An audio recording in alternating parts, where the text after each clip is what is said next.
महिला थाने में तैनात हेड कांस्टेबल को किसी अज्ञात व्यक्ति ने अश्लील मैसेज कर दिया, जिसके बाद हेड कांस्टेबल ने मैसेज भेजने वाले को फोन किया। फोन का जवाब नहीं मिला। मामले में कांस्टेबल की शिकायत पर पुलिस ने IT एक्ट के तहत मामला दर्ज कर छानबीन शुरू कर दी है। महिला पुलिस नंबर को ट्रेस करने में जुटी है। फिलहाल शिकायत तो अज्ञात व्यक्ति के खिलाफ दर्ज की गई है। देखिए, हमारे महिला कर्मचारी के फ़ोन पर गलत SMS आए थे, जिसका देखते हुए हमने अपने IT एक्ट और IPC की धाराओं के तहत देखते हुए उस पर मुकदमा दर्ज कर लिया गया है और अभी यह मामला अंडर इन्वेस्टिगेशन है। पता चला प्रेगनेंसी नंबर कहाँ का है? नहीं, अभी वो मामला अंडर इन्वेस्टिगेशन है। जैसे भी सारी जांच आएगी वो सामने आ जाएगी।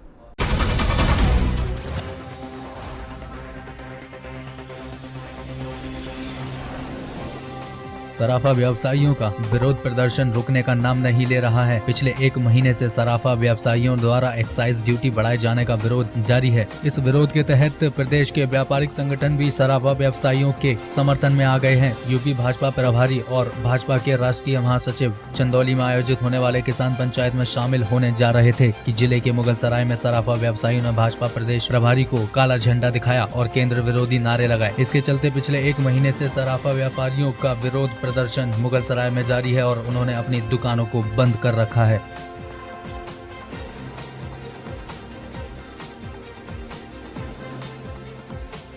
सराफा व्यवसायियों का 2 मार्च से केंद्र के काले कानून के खिलाफ जो धरना प्रदर्शन शांतिपूर्वक चल रहा था, उसमें उद्योग व्यापार प्रतिनिधि मंडल के प्रदेश अध्यक्ष बनवारी लाल जी के कंछल के आह्वान पर पूरे प्रदेश को बंद का आह्वान किया गया। उसकी सफलता के लिए आज हम लोग मुगलसराय को पूर्णतः बंद कराए हैं।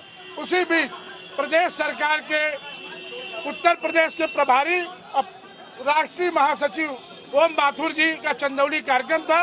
हमारे व्यापारियों की समस्या कहीं कोई सुन नहीं रहा है। इसके विरोध में आज व्यापारी उग्र होकर उनको काला झंडा दिखाया।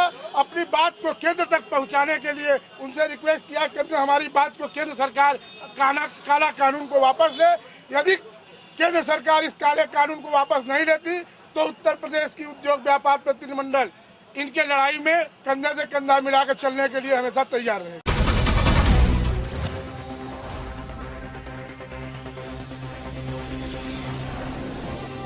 गेहूं की फसल लगभग कटने के लिए तैयार है, लेकिन यमुनानगर के कुछ किसान अपनी फसलें काटना तो दूर खेतों में भी जाने से घबरा रहे हैं। कलेसर के जंगलों से भटककर एक तेंदुआ आबादी वाले इलाके में घुस आया है, जो अब तक कई मवेशियों को निगल चुका है। रविवार देर शाम भी इस तेंदुए की वजह से पूरे इलाके में दहशत का माहौल बना रहा। तेंदुआ लगभग पूरी रात एक पेड़ पर चढ़कर बैठा रहा और जब वाइल्ड लाइफ अधिकारियों की कार्रवाई से लोग संतुष्ट नहीं हुए तो इलाके के लोगों ने मुख्य सड़क मार्ग पर बैठकर जाम लगाए रखा।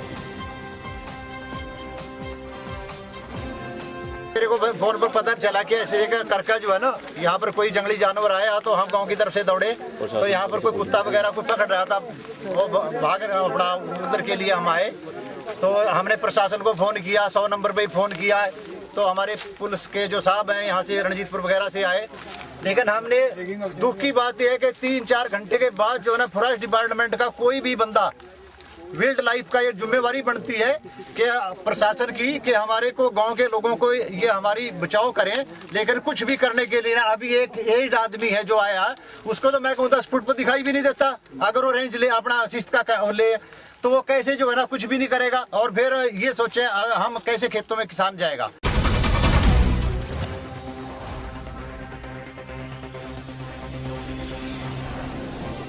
जहां पूरे पंजाब में प्राइवेट स्कूलों की मनमानियों के चलते पेरेंट्स प्रशासन के खिलाफ रोष प्रदर्शन कर रहे हैं, वहीं पंजाब के शहर भटिंडा में भी पेरेंट्स द्वारा प्रशासन और प्राइवेट स्कूलों के खिलाफ जमकर प्रदर्शन किया गया। इसके चलते भटिंडा के आर्य समाज चौक में अनशन कर रहे पेरेंट्स रोहित शर्मा का मरण व्रत 6वें दिन भी जारी रहा। सर, मैं एक छोटी जी गल कहना चाहुंदा, सारे पेरेंट्स का नुमाइंदा होने के नाते जो अज DC साहब चल के इत्थे आए ने, इन्हां दे मैं बहुत आभारी हाँ, क्योंकि जिहड़ी ये लड़ाई हैगी सारे पेरेंट्स की लड़ाई है। एक अज फैसला होया हैगा भी 2 दिन वास्ते एक कमेटी गठित की गई हैगी जो कि 2 दिन दे विच ही अपना फैसला देगी।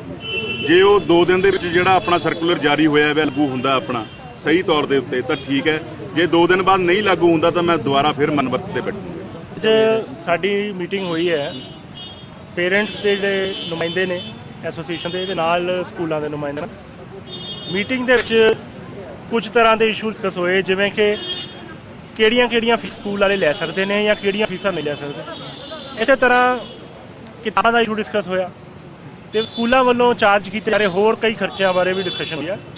ਇਹ ਸਾਹਮਣੇ ਆਇਆ ਹੈ ਕਿ ਸਕੂਲਾਂ ਦੀ ਜਿਹੜੀ ਸਮਝ ਹੈ ਇਹਨਾਂ ਫੀਸਾਂ ਬਾਰੇ, ਜਿਹੜੀ ਪੇਰੈਂਟ ਸਮਝ ਹੈ ਇਹਨਾਂ ਫੀਸਾਂ ਬਾਰੇ 'ਚ ਫਰਕ ਹੈ। ਅਸੀਂ ਇੱਕ ਕਮੇਟੀ ਬਣਾਈ ਹੈ ਜਿਹਦੇ 'ਚ ਸਕੂਲਾਂ ਦੇ ਨੁਮਾਇੰਦੇ ਵੀ ਲਏ ਆ ਤੇ ਪੇਰੈਂਟਸ ਦੇ ਨੁਮਾਇੰਦੇ ਵੀ ਲਏ।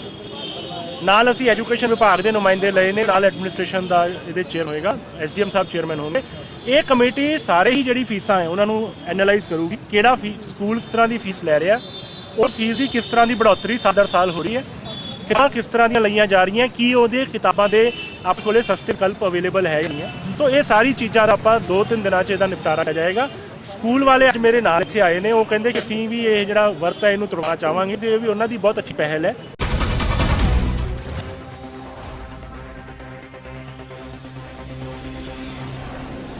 मुख्यमंत्री प्रकाश सिंह बादल के सांगत दर्शन में स्कूलों के बच्चों के लिए खाना तैयार करने वाले मिड डे मील वर्करों ने रोष जताया और अकाली अगुओं पर मुख्यमंत्री पर ना मिलने के आरोप लगाए। उन्होंने कहा कि उनकी तनख्वाह बहुत कम है, उनको महीने की तनख्वाह 1020 रुपए मिलती है, जिससे एक दिन की दिहाड़ी केवल 30 रुपए मिलती है, जो बहुत कम है। वर्करों का कहना है कि उनकी तनख्वाह बढ़ाई जाए। ਅਸੀਂ ਇਸੇ ਬੱਚਿਆਂ ਬਾਰੇ ਆਏ ਸਾਂ। ਬੱਚਿਆਂ ਦਾ ਭਵਿੱਖ ਸਾਡਾ ਬਿਲਕੁਲ ਮਾੜਾ ਹੋ ਰਿਹਾ ਹੈ। ਪੜ੍ਹਾਈ ਦੇ ਦੁੱਖੋਂ ਅਸੀਂ ਬਿਲਕੁਲ ਥੱਲੇ ਜਾ ਰਹੇ ਹਾਂ। ਕਿਤੇ ਜਿੱਦਾਂ ਦੇ ਬਾਹਰ ਦੇ ਸਕੂਲਾਂ ਵਿੱਚ ਚਲੇ ਜਾਓ, ਸਾਡੇ ਕੋਲ ਇੰਨਾ ਗੁਜ਼ਾਰ ਹੀ ਨਹੀਂ ਵੀ ਬਾਹਰ ਕਿਵੇਂ ਬੱਚੇ ਭੇਜ ਸਕੀਏ। ਇਹ ਕੁੜੀਆਂ ਦਾ ਸਕੂਲ ਹੈ, ਚਾਹੁੰਦਾ ਗਰਲ ਬਣਾਉਣ ਵੀ ਇਕੱਲਾ ਕੁੜੀਆਂ ਦਾ ਬਣਾਉਣ। ਇਹ 12ਵੀਂ 'ਚ ਵੀ ਰੱਖਾਂਗੇ ਬੱਚੇ, ਇਕੱਲੇ 11ਵੀਂ 'ਚ ਬੱਚੇ ਨਹੀਂ ਰੱਖਣੇ। ਜੀਤ ਕੌਰ ਆਦਰਸ਼ ਸਕੂਲ ਦੀ ਆ। ਸਾਡਾ ਤਨਖਾਹ ਸਿਰਫ ਸਾਨੂੰ 1090 ਰੁਪਏ ਦਿੱਤੀ ਜਾਂਦੀ ਹੈ, ਜੋ ਕਿ 30 ਰੁਪਏ ਦਿਹਾੜੀ ਪੈਂਦੀ ਆ। ਉਸ ਨਾਲ ਸਾਡੇ ਘਰ ਦਾ ਗੁਜ਼ਾਰਾ ਨਹੀਂ ਹੁੰਦਾ। ਅਸੀਂ 700 ਬੱਚੇ ਦਾ ਖਾਣਾ ਬਣਾਉਂਦੇ ਆ। ਸਾਡੇ ਤੋਂ ਜਿੱਦਣ ਬੱਚਿਆਂ ਨੂੰ ਛੁੱਟੀ ਹੁੰਦੀ ਆ, ਸਾਨੂੰ ਉਦੋਂ ਵੀ ਬੁਲਾ ਲੈਂਦੇ ਖਾਣਾ ਬਣਾਉਣ ਵਾਸਤੇ। ਸਾਨੂੰ ਕਦੀ ਵੀ ਨਹੀਂ ਛੁੱਟੀ ਦਿੰਦੇ। ਜੇ ਅਸੀਂ ਛੁੱਟੀ ਤੇ ਛੱਡ ਕੇ ਜਾਂਦੇ, ਸਾਡੇ ਤੋਂ 100 ਰੁਪਏ ਦਿਹਾੜੀ ਤੇ ਵੀ ਜਨਾਨੀ ਲੈਂਦੇ ਖਾਣਾ ਬਣਾਉਣ ਨੂੰ। ਸਾਡੇ ਘਰ ਦਾ ਗੁਜ਼ਾਰਾ ਨਹੀਂ ਹੁੰਦਾ, ਇਸ ਕਰਕੇ ਸਾਡੀ ਤਨਖਾਹ ਵਧਾਈ ਜਾਵੇ।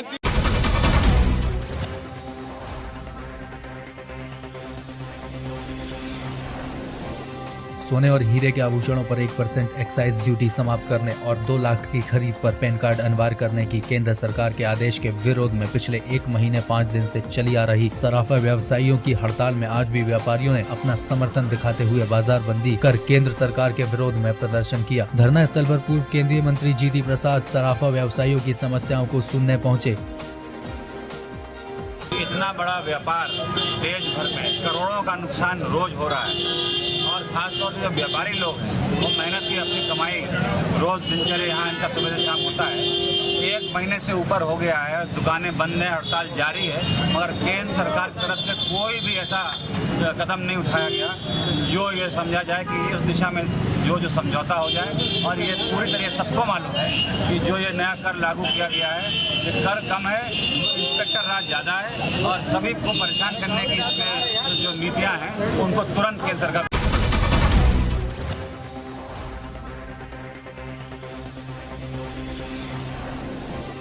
जौनपुर के एक इंटर कॉलेज में चल रही यूपी बोर्ड की परीक्षा के मूल्यांकन केंद्र पर जिलाधिकारी भानुचंद्र गोस्वामी ने आकस्मिक निरीक्षण किया। डीएम के अचानक इस तरह से मूल्यांकन केंद्र पर पहुंचने से कॉपी चेक कर रहे शिक्षकों में हड़कंप मच गया। जिलाधिकारी को जांच के दौरान कई ऐसे शिक्षक मिले जो बिना नियुक्ति पत्र के जांच कर रहे थे और जिला विद्यालय निरीक्षक कार्यालय के अधिकारी को बुलाकर सभी के नियुक्ति पत्रों की जाँच करने का आदेश दिया है।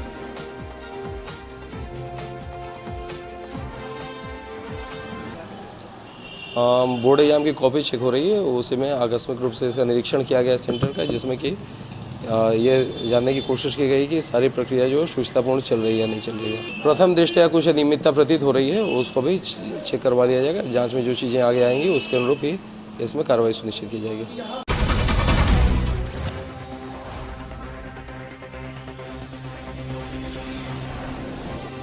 सास ने अपनी बहू को उसके कमरे में प्रेमी के साथ आपत्तिजनक स्थिति में क्या देखा, बहू ने अपने आप को जिंदा आग के हवाले कर दिया। इस वारदात से गांव में कोहराम मच गया। वहीं आरोपी प्रेमी मौके से फरार हो गया। कोतवाली मिलक पुलिस ने इस मामले में आरोपी प्रेमी के खिलाफ मुकदमा दर्ज कर आरोपी की तलाश शुरू कर दी है।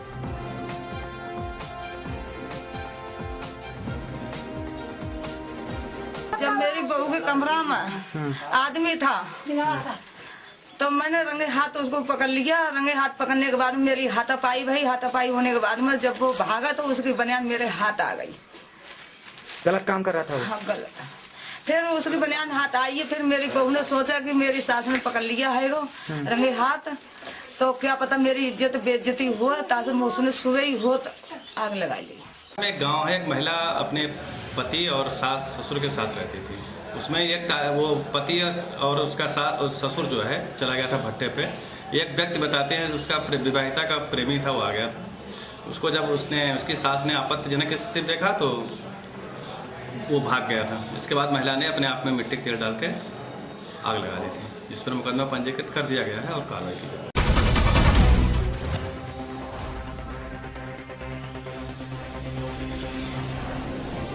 मऊ जनपद के हल्दरपुर थाने के जगदीपुर गांव में उस समय सनसनी फैल गई जब एक युवती का इंटर की परीक्षा में अंग्रेजी व साइंस का पेपर खराब हो गया, जिसके बाद युवती कविता ने फांसी लगाकर खुद को मौत के हवाले कर दिया। इस घटना से गांव में सन्नाटा छा गया। इस घटना की जानकारी मिलते ही पुलिस मौके पर पहुंच गई और शव को कब्जे में लेकर पोस्टमार्टम के लिए भेज दिया। हुआ क्या था वही बता रही थी 2-4 दिन पहले कि मतलब पेपर हमारा साइंस और गणित का अंग्रेजी का पेपर खराब हुआ है और कोई खास हम लोग उसको तवज्जो मतलब नहीं दिए कि मैंने ये तो आम बात है, हो ही सकता है। फिर 10 तारीख को उसका स्टाफ नर्स का परीक्षा था बनारस में, जाना था लेकर के। उस स्थिति में वही अपना लटकी हुई थी। कुमारी कविता देवी डाटाराम छविनाथ, साकिन जगदीपुर थाना हल्दरपुर मऊ, उम्र करीब 18 वर्ष। दिनांक 5/4/16 को सायं 7 बजे, इस समय 7 बजे सदर अस्पताल में भर्ती कराई गई थी, जिसकी मृत्यु हुई। इस सूचना पर आवश्यक कार्रवाई करने हेतु सदर अस्पताल आया गया है। जैसा भी होगा आगे आपको चेक मालूम होगा।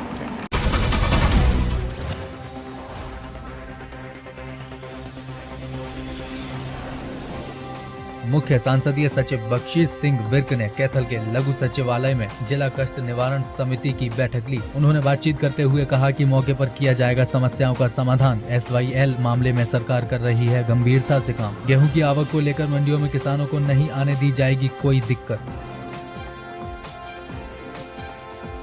डिप्टी कमिश्नर ने इस गल का सरकार ने आदेश किया है कि 1 तरीक तो परचेज शुरू है तो 1 तरीक तो ही लागू है, क्योंकि धान जिहड़ा अपनी जी फसल आ रही है हुण कणक दी वो पूरी पक्की होनी चाहिए है, कच्ची ना कटवाण कोई। क्योंकि जो थोड़ी जी परचेज जो ढिल वरती जाती है तो साडे किसान वीर जो थोड़ी जी मॉइस्चर वाली कटवा लेंदे ने, तो मॉइस्चर वाली जी कणक है ना या जीरी है फसल कोई भी होंदी है वो बारदाने खराब हो जाती है। इस करके जो भी कणक अपने मापदंड च पूरी होएगी उसकी परचेज 1 तरीक तो शुरू है और सभी जिलों में इस गल का सख्त आदेश दिता गया है।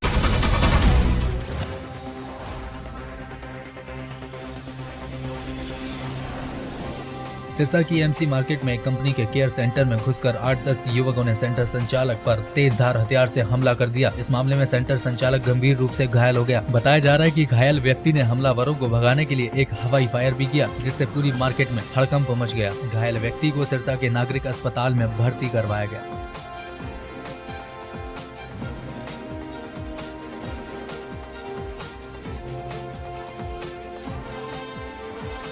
आज हम सिटी थाना के एसएचओ से मिलने आए हैं। जो कल की घटना हुई है सर्विस सेंटर इंडेक्स का था, उस पर कुछ बदमाशों ने जानलेवा हमला किया है और वहाँ से एक आदमी को पकड़ा भी था। एक बदमाश को भागते हुए पकड़ा था, जिसको पकड़ के यहाँ सिटी थाने में हम लेके आए थे। तो सिटी थाने में लाने के बाद यहाँ पुलिस की मिली भगती से उस बंदे को यहाँ से छोड़ा गया।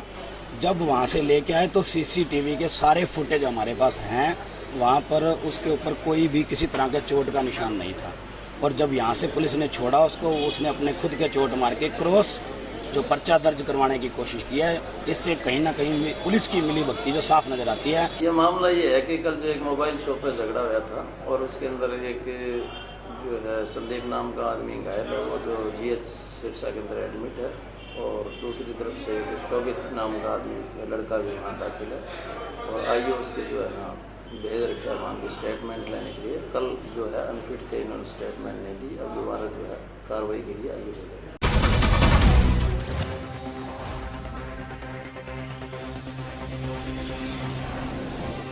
उत्तराखंड के उधम सिंह नगर में एक कलयुगी बाप ने पिता और पुत्री के रिश्ते को ही तार-तार कर दिया। पिता अपनी नाबालिग बेटी से पिछले 1.5 साल से दुष्कर्म कर रहा था। बीती रात जब उसने एक बार फिर से दुष्कर्म करने की कोशिश की तो मामला सामने आया। पुलिस ने पीड़िता की मां की तहरीर पर मामला दर्ज कर जांच शुरू कर दी है और आरोपी को गिरफ्तार कर लिया है।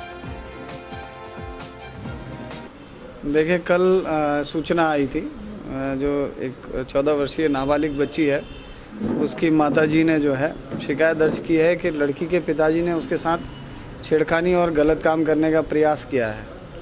उस पर मुकदमा कायम करा दिया गया है, उस बच्ची का मेडिकल करा दिया गया है और उसको हमने अरेस्ट कर लिया है, उसके पिताजी को।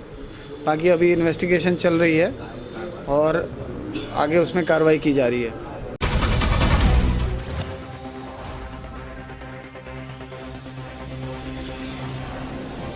काशीपुर में थाना ITI क्षेत्र के ग्राम मुकंदपुर परमानंदपुर में नेशनल हाईवे पर कार और स्कूटी के आमने सामने भिड़ंत हो गई, जिसमें स्कूटी सवार दंपति और उसके 2 जुड़वा बच्चों की दर्दनाक मौत हो गई। घटना की सूचना मिलते ही पुलिस ने शवों को पोस्टमार्टम के लिए भेज दिया। इस दौरान काशीपुर के राजकीय चिकित्सालय में और पोस्टमार्टम हाउस में भीड़ लग गई।